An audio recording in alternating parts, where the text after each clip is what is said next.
Salute, salute, salute, DOA from the control room, man. So let's get straight to it. I wanted to revisit the conflict with Monique and D.L. Hughley. Unfortunately, it's quite sad that at this stage of the game, we have two legendary comedians that are bickering about things that happened in the past, and also, I guess, dealing with who's supposed to headline this and that and the third. Let me just be frank and be straight up with you guys. I'm a comedian myself, I'm not known at all. I'm an underground comedian. And,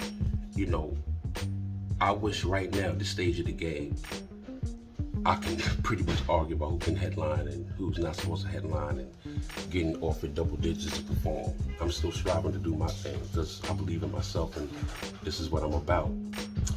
And us as people of color, African Americans, black people, black folks, as we would call ourselves, came a long way from people like Stephen Fetchit and the Red Foxes, the Richard Pryors, the Paul Moody's, to be able to get paid doing what we love to make an honest living. And here we are, arguing about who was supposed to headline, who did me dirty, and who, enough is enough already, man. Like about, I'm owed this. First of all, nobody owes you anything. Nobody owes nobody anything in this game. Complaining and bickering is not gonna help. It's embarrassing. I'm actually more embarrassed to even do this blog. You have comedians and artists out here striving, doing the chitlin circuit. They can't even get into mainstream clubs because of the politics that goes on. To this day, the game still remains. And we have people, salute to Monique, salute to D.L. Hughley, salute to Monique's husband.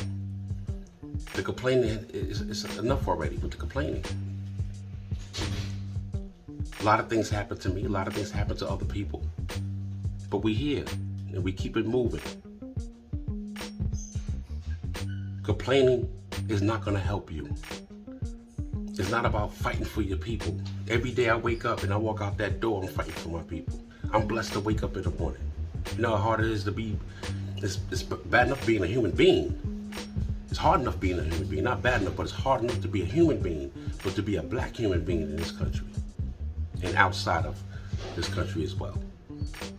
And we're sitting there complaining about who's supposed to headline, who's supposed to close out. And this happened to me, and I didn't get this, and I was supposed to have this. And nobody cares. You can show people better than you can tell them. Go out there, do some material. I'm sorry, I'm gonna say it. Listen, Monique, I respect you as a queen. I respect you as a woman. I don't know you personally. I've watched you grow. I remember, what year was it? Maybe 1995, I believe it was. And you was performing at the Apollo, and Ed Lover was the host. A.G. White was on the show. Drew Frazier was on the show, and I sold tickets for that event for Nonstop Entertainment. Salute to Diane. That's the work in Manhattan proper. I'm out here selling tickets for that show, and I was still an artist back then, trying to get in the mix of comedy. And I watched you grow, Monique. You grow out to be a fantastic comedian, but to turn around and get on stage and do majority of your material on another black man that's supposed to be your colleague, your fellow comrade, who allegedly, DL said y'all didn't speak in years or saw each other in years. We had an issue with the man, should have spoke to him. Because we know how these promoters can be. Promoters play the game. They're gonna play. Promoters don't care. All they care about is getting their money. The show must go on. So let's be clear. You know that, DL knows that. But you should have spoke to that man, or your husband should have spoke to that man of any conflict that you had going on. Because we both know, and the world knows that's in this game, know that promoters can be shiesty. And it's still shiesty. And the sad part is, both of you guys are big enough to throw your own shows and do your own events without these promoters, because you guys' names are huge enough to throw your own events and have your own business going on. Especially In this stage of the game where you guys are at, you should be throwing your own events. Let's talk about that for a second. When we gonna own something? That $500,000 that was offered to you for Netflix, that you felt that wasn't enough money, you could have took that money and invested in a comedy club and opened up more doors for a lot of young ladies that's coming up in the game. You all would be considered the queen of comedy. So help other queens come up and let them do their thing.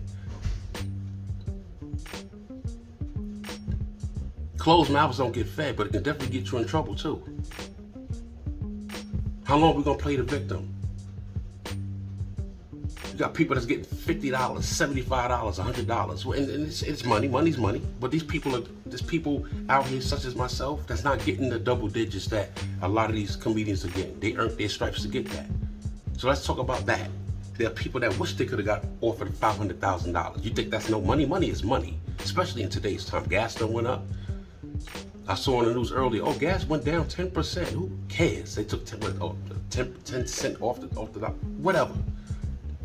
$500,000 is $500,000. I don't want to hear, well, it ain't like it was yesterday, but today it's money. Who the hell you think you ought to be turning down some money like that? Especially as a black individual in this business, to turn down $500,000 and worry about who else. First of all, don't count other people's money. Don't worry about what other people are getting. Worry about what you're getting. Worry about what you're doing. And you at that stage of the game. Like I said, that $500,000, you could open up a comedy club. You could have invested in something. You could have donated to a college or something, or you could have came up with some sort of donated money to scholarships. A lot of things you could have did with that little $500,000. And I'm gonna play devil's advocate for a second. Maybe, what if DL wasn't supposed to headline? Maybe you were supposed to headline. Who cares? Get your money. This is not about what someone did to you. You can't change what happened. So complaining about it ain't gonna change nothing. Grow up. And if you have an issue, maybe you have other issues going on, seek counseling. Lord knows I need it. So what we doing out here, man? Enough is enough, man. This DOA out of control, man. Rest in peace to all the victims in Buffalo, New York, Texas. We have a lot more to focus on than worried about headlining. That's all I got to say, man. Salute.